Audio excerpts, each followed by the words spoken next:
కేంద్ర వికేంద్రీకరణ కోరుకుంటున్నారు, అంటే పాలన వికేంద్రీకరణ అవ్వాలనుకుంటున్నారు. 2014 సంవత్సరంలో మీరు మోడీకి మద్దతు ఇవ్వడం కూడా జరిగింది. మోడీ వల్ల మార్పు వస్తుంది దేశానికి అని చెప్పి ఆశాభావం వ్యక్తం చేశారు. కానీ ఈ 5 సంవత్సరాల పాలన, ఇప్పుడు ఎలక్షన్స్ కూడా జరుగుతున్నాయి, 5 సంవత్సరాల పాలన మీకు మోడీ పరిపాలన తృప్తికరంగా ఉందా? లేదు, దానిలో మళ్ళీ సస్పెషల్ అక్కర్లేదు. మిగతా వాళ్ళకంటే చాలా అన్యాయంగా చేశారని కూడా నేను అనుకోవట్లేదు. సరే, డిమానిటైజేషన్ చాలా దారుణంగా చేశారు, చేసిన రీతిని దాన్ని సమర్థించాను, మంచి చేస్తారన్న ఉద్దేశంతో. కానీ చాలా చేసిన తీరు కానీ లేకపోతే చేసినటువంటి లక్ష్యం కానీ చివరికి కేవలం తాత్కాలిక రాజకీయ లక్ష్యం తప్ప దేశ ప్రయోజనాల కోసం కాదు. చాలా నష్టం జరిగింది, ఆర్థికంగా తీవ్రంగా దేశం నష్టపోయింది, వ్యవసాయ రంగం కానీ అసంఘటిత రంగం కానీ. అది మినహాయిస్తే మిగతా పెద్ద భయంకరంగా తప్పులు చేశారని కూడా నేను అన్నాను.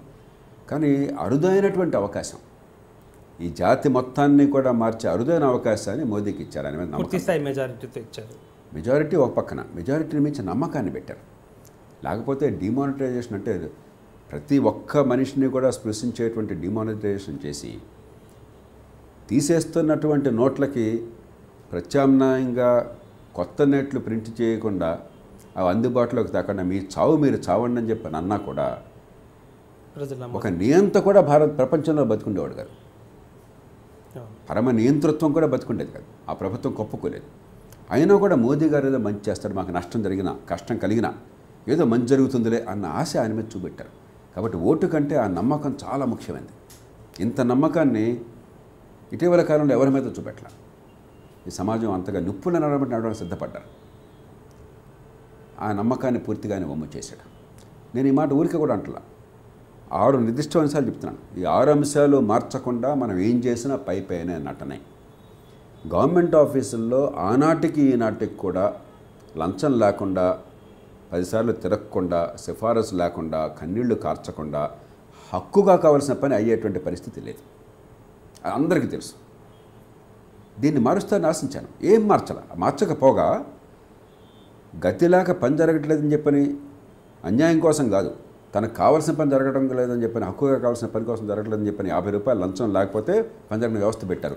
50 లంచం ఇస్తే వాడికి 7 ఏళ్ళు జైలు శిక్ష అని చెప్పి కొన్ని కోర్టులో చట్టం చేశాడు. 3 ఏళ్ళు కనీస జైలు శిక్ష అన్నాడు, 3 ఏళ్ళు తగ్గడానికి వెళ్ళేది కోర్టు కూడా అవకాశం లేకుండా చేశాడు.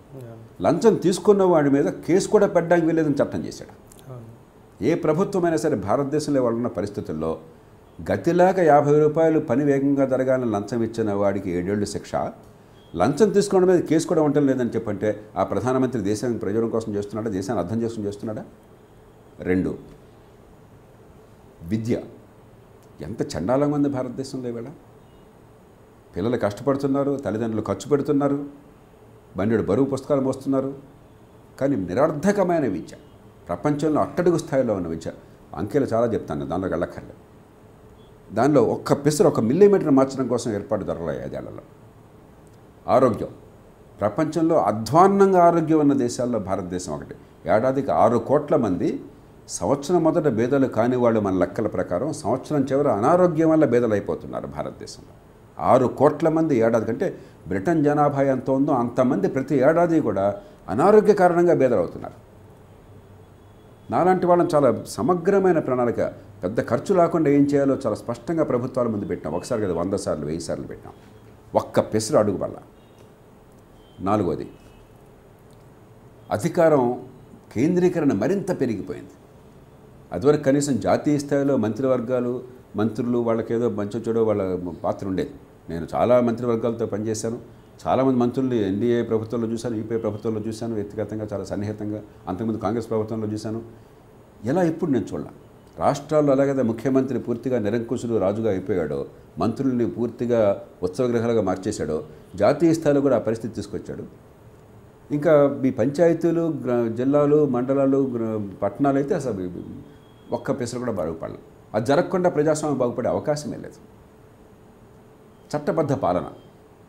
ఇవాళ 175 మంది జైళ్ళల్లో మగ్గుతున్న వాళ్ళు నిరుపేదలు, నేరానికి శిక్ష పడకపోయినా కూడా బెయిల్ ఇచ్చే శక్తి లేదు కాబట్టి, లాయర్ని పెట్టుకున్న డబ్బులు లేవు కాబట్టి జైళ్ళల్లో మగ్గుతున్న వాళ్ళు.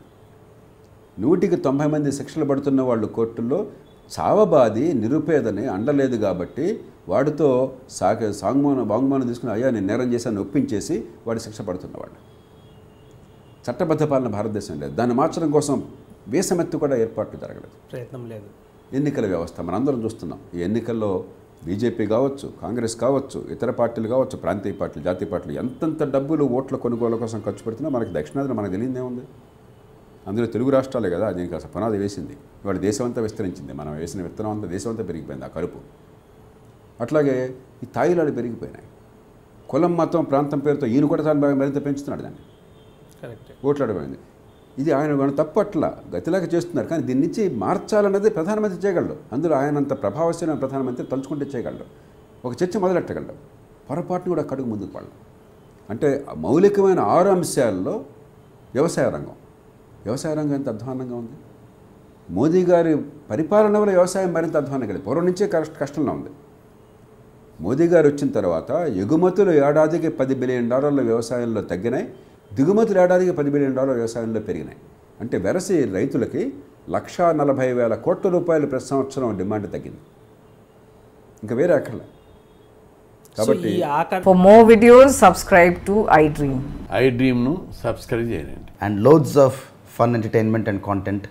Do watch iDreams. Do subscribe iDream Media. దయచేసి iDreams మీరు సబ్స్క్రైబ్ చేయాల్సిందిగా నేను కోరుతున్నాను. I am Dr. Nayak, DT Nayak. For more videos, please subscribe to iDream.